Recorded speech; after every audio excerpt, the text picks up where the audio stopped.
somewhat unsavory source of income. We now know that many of the major social media companies hire individuals called attention engineers who borrow principles from Las Vegas casino gambling, among other places, to try to make these products as addictive as possible. That is the desired use case of these products, is that you use it in an addictive fashion because that maximizes the profit that can be extracted from your attention and data. So it's not a fundamental technology, it's just a source of entertainment, one among many, and it's somewhat unsavory if you look a little bit closer. So here's the second common objection I hear when I suggest that people quit social media. The objection goes as follows: Cal, I can't quit social media because it is vital to my success in the 21st century economy.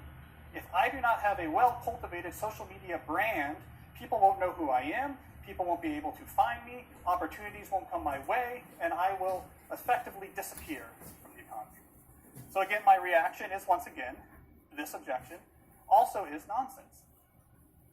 So I recently published this book that draws on multiple different strands of evidence to make the point that in a competitive 21st century economy, what the market values is the ability to produce things that are rare and are valuable. To produce something that's rare and is valuable, the market will value that. What the market dismisses, for the most part, are activities that are easy to replicate and produce a small amount of value. Well, social media use is the epitome of an easy-to-replicate activity that does not produce a amount of value. It's something that any 16-year-old with a smartphone can do. By definition, the market is not going to give a lot of value to those behaviors. It's instead going to reward the deep, concentrated work required to build real skills and to apply those skills to produce things like a craftsman that are rare and that are valuable. To put it another way, if you can write an elegant algorithm, if you can write a legal brief that can change a case, if you can write 1,000 words of prose that's going to fixate a reader right to the end, if you can look at a sea of ambiguous data and apply statistics and pull out insights that can transform a whole business strategy, if you can do these type of activities which require deep work that produce outcomes that are rare and valuable, people will find you. You will be able to write your own ticket. You will be able to build the foundation of a very meaningful and successful professional life, regardless of how many Instagram followers you have.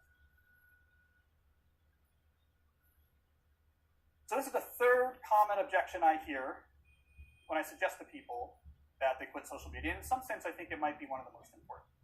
So this objection goes as follows: Cal, maybe I agree with you. Maybe you're right. It's not a fundamental technology. Maybe using social media is not at the core of my professional success. But you know what? It's harmless. I have some fun on it. Weird Twitter's funny. I don't even really use it that much. I'm a first adopter. It's just kind of interesting to try it out. And maybe I might miss out on something if I don't use it. What's the harm? So again, I look back and I say, this objection also is nonsense. In this case, what it misses is what I think is a very important reality that we need to talk about more frankly, which is that social media brings with it multiple, well-documented, significant harms. And we actually have to confront these harms head-on when trying to make decisions about whether or not we embrace this technology and let it into our lives. So one of these harms that we know this technology brings has to do with your professional success. So I just argued before that the ability to focus intensely to produce things that are rare and valuable, to hone skills that the marketplace values, that this is what's going to matter in our economy. But right before that, I argued that social media tools are designed to be addictive. The actual